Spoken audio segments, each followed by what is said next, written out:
بسم اللہ الرحمن الرحیم۔ اللہ کی ہونے کی بنیاد پر حالات۔ حضرت مولانا یوسف صاحب رحمۃ اللہ علیہ فرماتے تھے، لوگ سمجھتے ہیں مسلمان دنیا میں کہتے ہیں کہ دیکھو ہم مسلمان ہیں نا، اس کے لیے ہمارے اوپر حالات ہیں، ہمارے ملک میں حالات ہیں، ہم مسلمان ہیں، اقلیت میں ہیں، ہمارے ساتھ یہ قانون، ہمارے ساتھ یہ ظلم، ہمارے ساتھ یہ فیصلہ۔ کیوں؟ کیونکہ ہم مسلمان ہیں۔ حضرت کہتے تھے کہ مسلمان ہونے کی وجہ سے حالات نہیں ہیں، نافرمان ہونے کی وجہ سے حالات ہیں۔ جو حالات خراب ہوئے ہیں نافرمان ہونے کی وجہ سے خراب ہوئے۔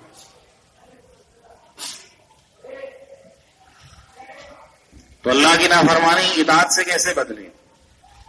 تو محنت کرنی پڑے گی اس کی۔ اللہ کی نافرمانیاں اطاعت سے بدلنے کے لیے کتابیں نہیں بنیاد ہے، بیان نہیں بنیاد ہے، تقریریں نہیں بنیاد ہے، واٹس ایپ سے نہیں ہو جائے گی، بے دینی دین سے بدل جائے گی، واٹس ایپ سے بدل جائے گی، پوملیٹ کی تقسیم سے بدل جائے گی، کتابوں سے رہبری ہو جاتی ہے دین کی، بس آدمی کو معلومات ہے اور اندر میں اس عمل سے زندگی بننے کی یقین نہیں ہے، تو ایسا وہ چل نہیں سکتا، اس پر اندر میں ایمان کمزور ہے، باہر میں معلومات ہے، تو عمل نہیں بن سکتا۔ ایسا ہے جیسے معلوم ہے کہ یہ راستہ یہاں سے بس اسٹینڈ جاتا ہے، لیکن پیر میں پولیو ہے تو جا نہیں سکتا۔ معلومات ہے یہاں سے مڑنا، وہاں سے مڑنا، ادھر جانا ادھر جانا، بس عمل نہیں ہو سکتا، صحیح نہیں۔ اندر کا ایمان کمزور ہوگا تو دین جتنا سیکھا جائے وہ معلومات بن کے اکٹھا ہوگی، معلومات بنتے چلے جائیں گے، اور ایمان کی بنیاد پر دین عمل بنتا چلا جائے گا، علم و عمل بنے گا، اور عمل والوں کی قیمت اللہ کی۔ ایک مرد عمل والا بنا، ایک عورت عمل والی بنی، ایک خاندان عمل والا بنا، ایک محلہ عمل والا بنا، ایک ملک ہو، یہاں سارا عالم، اللہ سارے عالم کو خیر سے بھر دے۔ رسول اللہ صلی اللہ علیہ وسلم نے محنت کر کے وہ زندگی تیار کی۔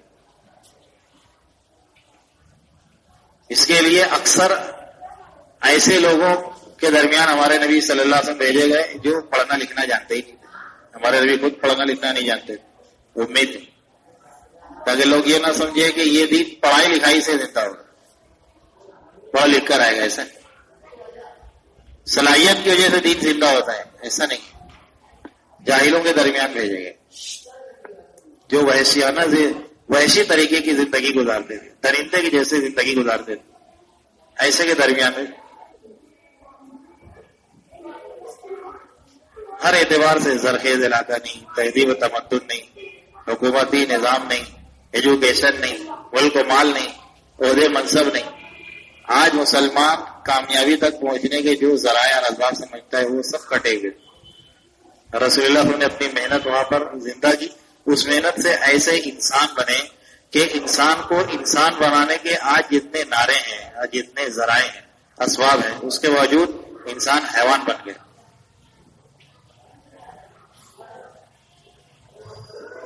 ہوا کہ نہیں ہوا دنیا کے اندر؟ تو میرے بھائی عزیز دوستو، یہ پھر سے امت اپنے اصل کی طرف لوٹے گی، وہی محنت کرنا پڑے گی جو رسول اللہ صلی اللہ علیہ وسلم نے محنت کی۔ امام مالک رحمۃ اللہ علیہ فرماتے تھے کہ اس امت کا اخیر طبقہ نہیں سدھر سکتا جب تک کہ یہ وہ کام نہ کرے جو اس امت کے پہلوں نے کیا۔ اس امت کے پہلے صحابہ کرام ہیں، ان پر رسول اللہ صلی اللہ علیہ وسلم نے ایمان اعمال کی محنت کر، دعوت کی محنت کر، دعوت کی محنت کی بنیاد پر اندر میں ایمان بنا، اندر کا ایمان باہر کے اسلام پر لائے۔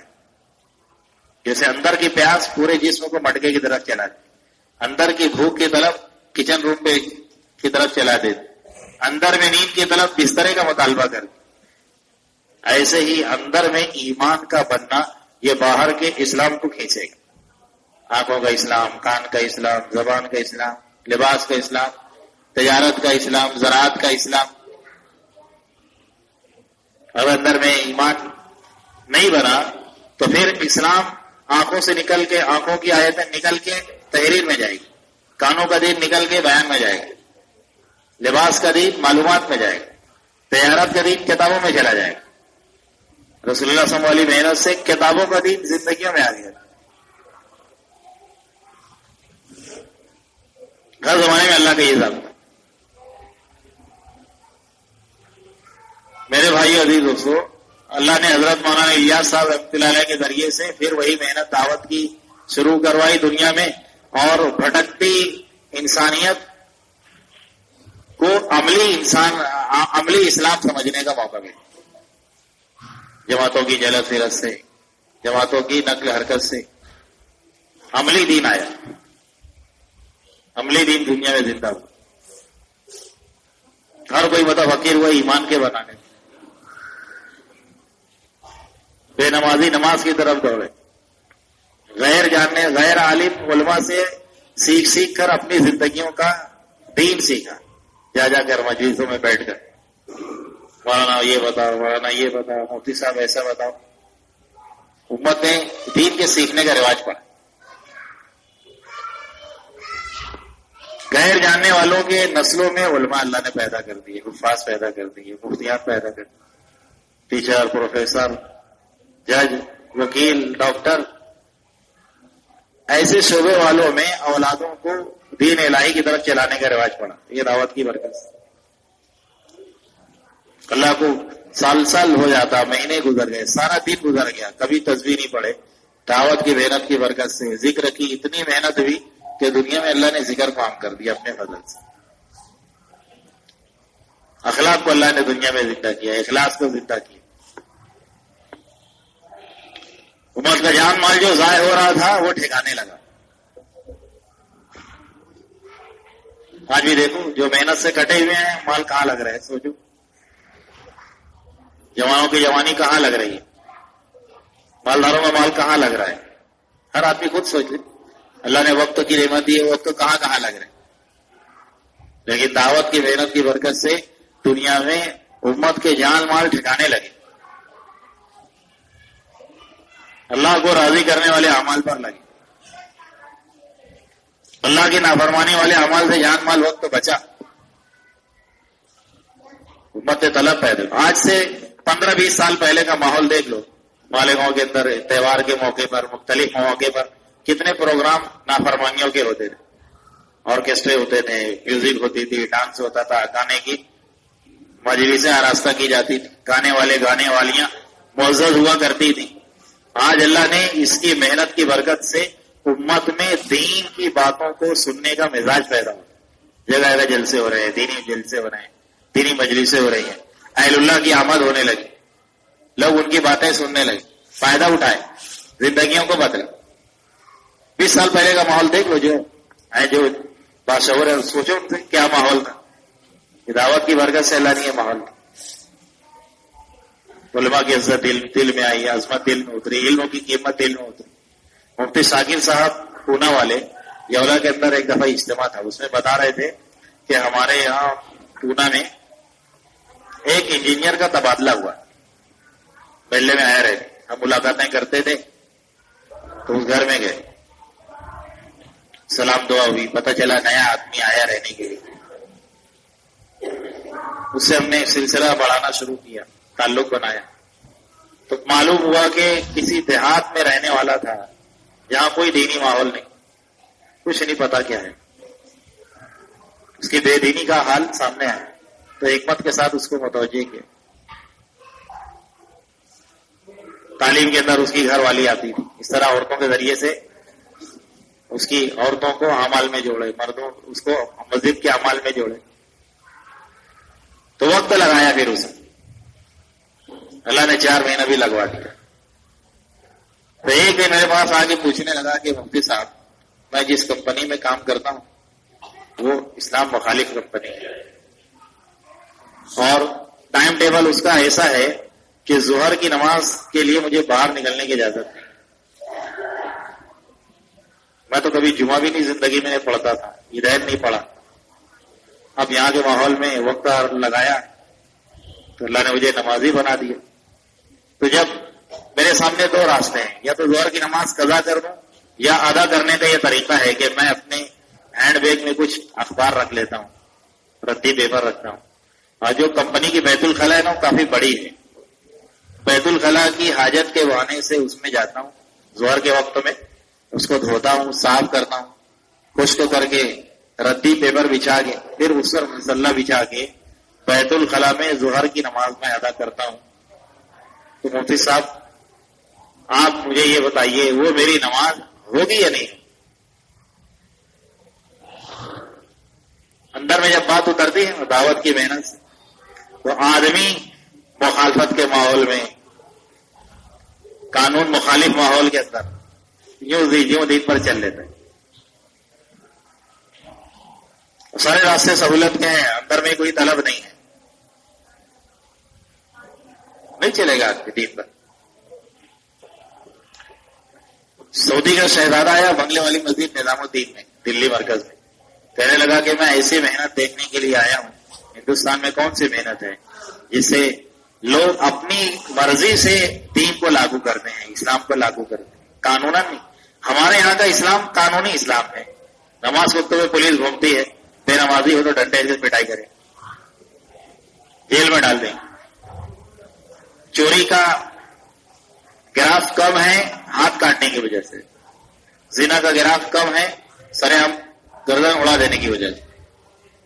ہندوستان میں تو یہ کوئی نظام نہیں ہے. لوگ کیوں دین کو اپنا رہے ہیں, دین کی طرف لوٹے کیسے, وہ دیکھنے کے لیے آیا. ہمارے یہاں کا دین قانون کا دین ہے, ڈنڈے کا دین.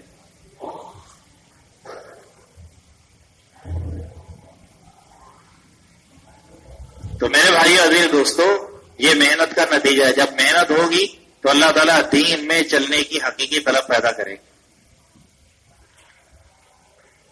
رسول اللہ صلی اللہ علیہ وسلم کی محنت سے مدینہ میں ایسا ماحول ہوا, پردے کی آیت عورتوں کی رات میں نازل ہوئی.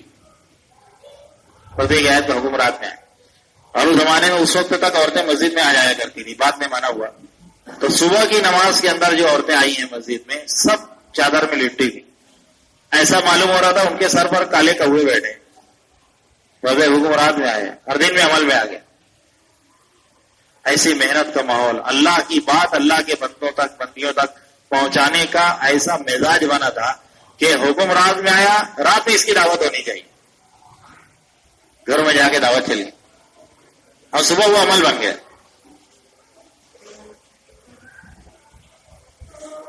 محنت نہ ہونے سے وہ باتیں آج سب کے علموں میں ہیں, عمل کتنا ہے. تو دعوت کی محنت سے معلومات معمولات نے بدل دی.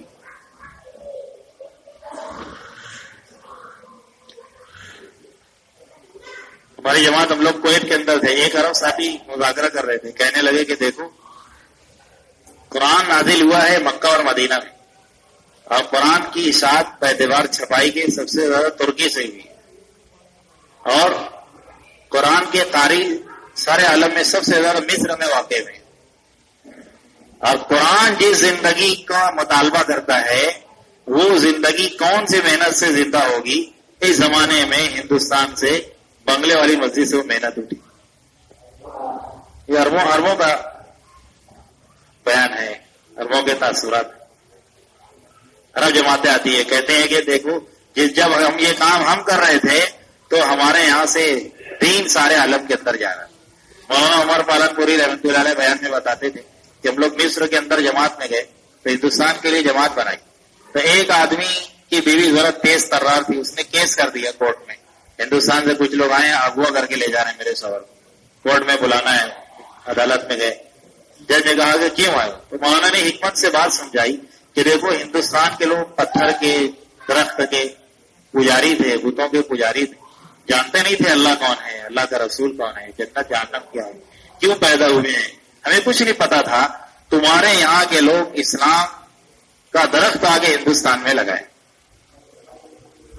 وہ ہندوستان میں اسلام کا درخت لگا, ہرا بھرا رہا, آپ لوگ آتے جاتے رہے, وہ درخت کی حفاظت ہوتی رہی. آپ نے آنا چھوڑ دیا, وہ درخت مرجھا گیا.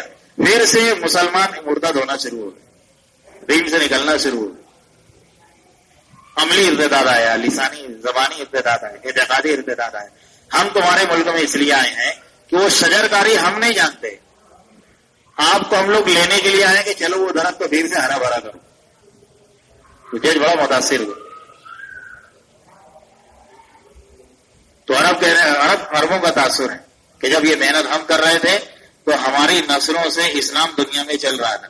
ہم نے یہ محنت بند کر دی تو ہماری نسلیں انگلینڈ میں، امریکہ میں، فرانس میں یہود نصارہ کے ایجوکیشن کو حاصل کر رہی ہیں، اور ہندوستان کے پتھر کے پجاریوں کی اولادوں کو اسلام دے کے ان کی نسلوں کو اللہ مدارس میں بخاری پڑھوا رہا ہے، ان سے قرآن پڑھوا رہا ہے، تفسیر پڑھوا رہا ہے. مشرکین کی اولادیں اسلام پا گئی اور قرآن اور حدیث کی خدمت انجام دینے والی بنی. اگر یہ قدر کرو تمہارے ملکوں کی بھی محنت. میرے بھائی عزیز دوستوں، اجتماع اسی لیے ہوتا ہے، اجتماع اسی لیے ہوتا ہے، بھیڑ بھاڑ جمع کرنے کے لیے، فقط تقریر کے لیے نہیں، کہ امت محنت کو دیکھے، محنت کو سمجھے، اپنے جان مال اللہ کی طرف سے جو امانت ملی ہے اس کو اس محنت پہ لگائے جو محنت کے ذمہ دار ہم سب اللہ نے ہم کو بنایا ہے. امت جب اپنی ذمہ داری بنائے گی اللہ تعالیٰ امت میں دین کو پھر سے سرد و شاداب کرے، اور مسلمان کی زندگی کا عملی دین اقوام عالم کی ہدایت کا ذریعہ بنتا ہے. کتابوں سے کوئی اسلام میں نہیں آتا. حضرت جی مولانا انعام الحسن صاحب رحمۃ اللہ علیہ سے ایک آدمی آگے پوچھنے کا، حضرت دنیا میں اسلام کب زندہ ہوگا؟ حضرت نے کہا کہ اسلام ہو تو زندہ ہو، اسلام تو مسلمان کی زندگی سے زندہ ہو. اسلام مسلمان سے چلتا ہے، اسلام کتابوں سے نہیں چلتا، اسلام مسلمان سے چلتا ہے. مسلمان میں دین آئے، اقوام عالم دیکھے گی اسلام کیا ہے. غیروں کو پیش کرو اسلامی تجارت، دیکھو بہت اچھی ترتیب ہے، اسلامی تجارت کا کیا نفع ہے، اور یہ ہے وہ ہے.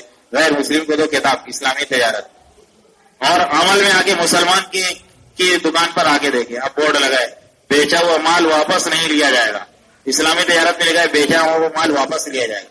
یہ کتاب پڑھ رہا ہے، اس کا بورڈ دیکھ رہا ہے. اسلامی تجارت کا دام فکس نہیں ہے. مسلمان کی دکان پہ لکھا ہے کہ ایک ہی دام.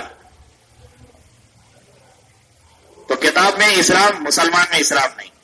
تو حضرت کہتے تھے وہ اسلام کی کتاب پڑھ کے مسلمان کو دیکھ کے اسلام سے متنفر ہو جائے، اسلام سے نفرت کرنے لگے. اور عملی دین آ جائے، عملی دین آ جائے تو کافر کا کفر ٹوٹ کے اسلام سے بدل جائے. کافر کفر میں رہ نہیں سکتا. جیسے مکہ کے اندر، مدینہ میں لوگ ایسے تھے جو کہتے تھے چھلانگ لگا دیں گے پہاڑوں سے، دریاؤں میں کود جائیں گے، مگر محمد صلی اللہ علیہ وسلم کا کلمہ نہیں پڑھیں گے. واپس آنا پڑا اسلام کی طرف، نہ چاہتے ہوئے بھی اسلام میں داخل ہو گئے. اس کے نفع اور اس کے برکتیں اور اس کے اثرات آج دنیا والوں کے سامنے خالی ہے. یہ نظام جیسی ہماری صبح شام ہے ایسی صبح شام ان کی بھی ہے. جیسے وہ کمائی میں آزاد ہے، ہم بھی کمائی میں آزاد ہیں. ان کا بھی لباس ہمارا لباس ایک ہے. ان کی شادی بھی ہماری شادی بھی میں کوئی فرق نہیں. ان کی مستورات ہماری مستورات، کوئی فرق تمیز رہ نہیں گئی. ان کی معاشرہ ہمارا معاشرہ ایک ہو گیا. تو اسلام میں آئیں گے کیسے؟ ہماری زندگی ان کی زندگی ایک ہی ہے، کیسے آئیں؟ لیکن صحابہ کے زمانے میں کٹر کلیجے کے کفار، لیکن مسلمان کی اور صحابہ کی زندگیوں میں قرآن کا مطالعہ کرتے، کتابوں میں نہیں، مشاہدے میں کرتے. قرآن کو دیکھتے، حدیثوں کو مشاہدے میں دیکھتے. تو میرے بھائی عزیز دوستو، سارا دین عملی طور سے امت میں زندہ ہو جائے تاکہ یہ امت سارے انسانیت کی ہدایت کے لیے بھیجی گئی ہے. تو دنیا میں کوئی آدمی کو فروغ رہ نہیں سکتا. یہی ہمارے نبی کا ضابطہ ہے، یہی ہمارے نبی کی فکر ہے. اور بغیر دین پر زندگی آئے حالات صحیح نہیں ہو سکتے، چاہے جو کچھ کرنا ہے کر لو. زندگی میں دین آئے بغیر حالات درست ہرگز نہیں ہو سکتے. حالات کا تعلق اسباب سے نہیں ہے، حالات کا تعلق اعمال سے ہے، اعمال کا تعلق ایمان سے ہے، ایمان کا تعلق محنت سے ہے. کا تعلق محنت سے. یا الذین آمنوا آمنوا، ایمان والو ایمان لاؤ. ایمان والوں سے متعلق. بیٹا باپ گھر سے باہر نکلا تو بیٹا پیچھے لگ گیا، ابا میں بھی چلوں. تو باپ کہنے گا بیٹا کپڑا بدلو، کپڑا پہن کر آؤ، کپڑا پہن کر آؤ. تو وہ ننگا نہیں ہوتا ہے، لیکن وہ جہاں جا رہا ہے وہاں یہ ایسا لباس پہنا ہوا ہے، گندا ہے، میلا کچیلا ہے، یہ لباس میں تجھے نہیں لے جا سکتا. کپڑا بدلو کا مطلب یہ ہے، کپڑا پہننے کا مطلب یہ ہے کہ کپڑے تجھے بدلنے ہیں. یہ کپڑا بدلو. علماء کرام کہتے ہیں یا ایھا الذین آمنوا آمنوا کا مطلب یہ ہے ایمان والو ایمان لاؤ. اس کا مطلب یہ کہ تم ہندو ہو، یہودی ہو، سکھ ہو، کافر ہو، نہیں، تم تو ہو مسلمان، تمہارے اندر تو ہے ایمان، لیکن وہ ایمان جو تمہیں اللہ کے 100% حکموں پر کھڑا کر دے وہ ہے نہیں ابھی تمہارے پاس. اس ایمان کو بدلو، اس ایمان کو قوی ایمان سے بدلو. جس ایمان سے جمعہ کی نماز پڑھی گئی ہے وہ ایمان سے اثر میں نہیں آیا جا سکتا. اثر کا ایمان الگ ہے.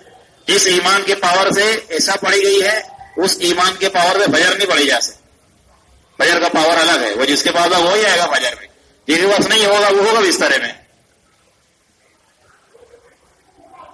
تو ایمان کا بڑھنا ہے، ایمان کا گھٹنا ہے، وہ محنتوں پر موقوف ہے. جو محنت کرے گا اس کا بڑھے گا، جو نہیں محنت کرے گا نہیں بڑھے گا.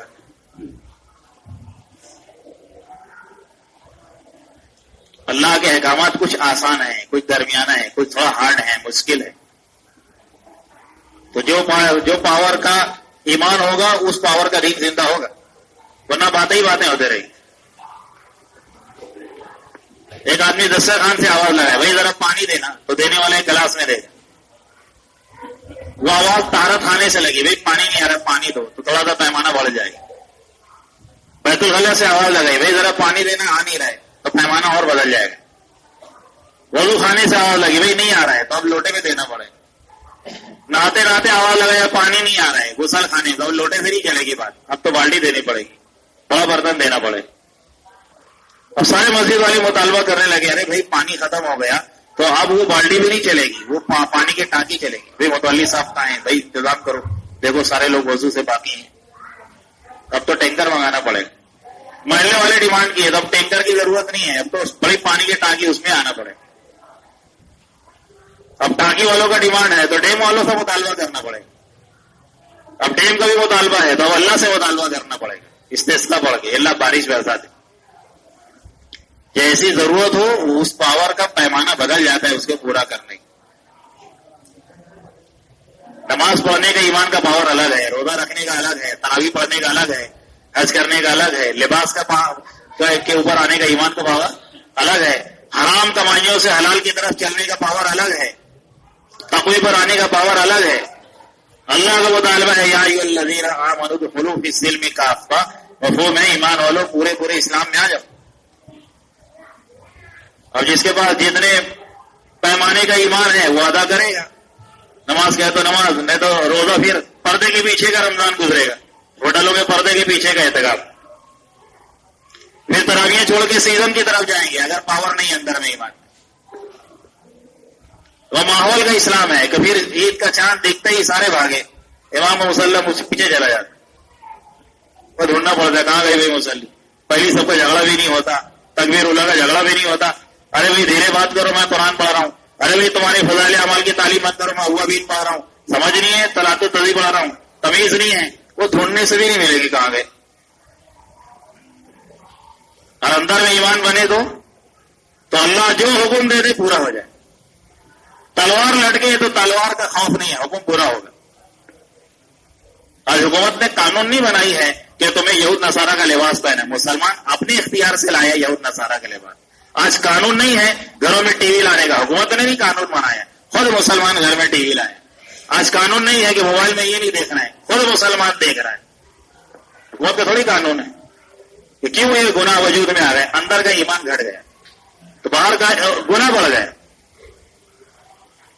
تو میرے بھائی عزیز دوستو، یہ جو اجتماعات ہوتے ہیں یہ کوئی اور مقصد نہیں ہے سوائے اس کے پورے امت اپنا ایمان بنانے پر لگے اور پورے اندر کا ایمان باہر کا اسلام لائے گا. تو مسجدوں میں دین کو سیکھا جائے، حلقے لگائے جائیں، مسجدوں کو آباد کیا جائے، مسجدوں کو بھرا جائے. امت کا تعلق مسجد سے ہوگا، امت میں دین جائے اور اس ایمان اور اعمال والی زندگی پر اللہ کی غیبی نصرتیں ظاہر ہوں گی. اللہ زندگیوں کو خوشحال کرے گا، شاداب کرے گا، دعاؤں میں اللہ قبولیت دے گا، حالات کو اللہ درست کرے گا. پھر مسلمان کے ذمے ایسے نہیں کہ یہ دیندار بن کے گھر بیٹھ گیا ہے، کونے میں بیٹھ گیا ہے. ڈاکیا خط لے کے گھر میں نہیں بیٹھ گیا تھا کہ سارا 5 سال سارا مانی آرڈر لے کے گھر میں بیٹھ گیا ڈاکیا. یہ ڈاکیا تو پھرنے والے کو کہتے ہیں، گھر بیٹھنے والے کو ڈاکیا نہیں کہتے. کونے میں کوئی ڈاکیا نہیں بیٹھتا، گوشہ نشی کوئی ڈاکیا نہیں ہوتا، ورنہ وہ ڈاکیا ہے ہی نہیں. یہ امت کونے میں بیٹھنے کے لیے نہیں آئی ہے، یہ امت گھروں میں بیٹھنے کے لیے نہیں آئی ہے، یہ امت دیندار بن کے مر جانے کے لیے نہیں آئی ہے، دیندار بن کے دین کے مددگار بننے کے لیے آئی. اللہ کا دو مطالبہ ہے، دیندار بھی بنو، دین کے مددگار بھی بنو. کہتے میں تو نماز پڑھتا ہوں، روزہ رکھتا ہوں، اعتکاف میں بیٹھتا ہوں. اب تبلیغی جماعت کا کام ہے پھرنا، تبلیغی جماعت کا کام نہیں ہے، امت کا کام ہے کہ اس دین کو لے کے دنیا میں پھرے. امام صاحب جائیں اثر میں، بھائی صاحب آپ ماشاءاللہ جمعہ کی نماز میں تھے، اثر میں کیوں نہیں آئے؟ امام صاحب میں نے تو کوئی نام لکھایا نہیں تھا اثر پڑھانے کے لیے. یہ بیوقوف آدمی، اثر کی نماز تیرے نام لکھانے کی وجہ سے پیچھے آئی ہے. تو کلمہ پڑھا نا، کلمے کی وجہ سے میری پیچھے نماز آئی ہے، نام لکھانے کی وجہ سے نہیں. لوگ کہتے ہیں تبلیغ نام لکھانے کی وجہ سے پیچھے پڑتی ہے. میں نے تو کوئی نام نہیں لکھایا، چلے میں جاؤں گا چار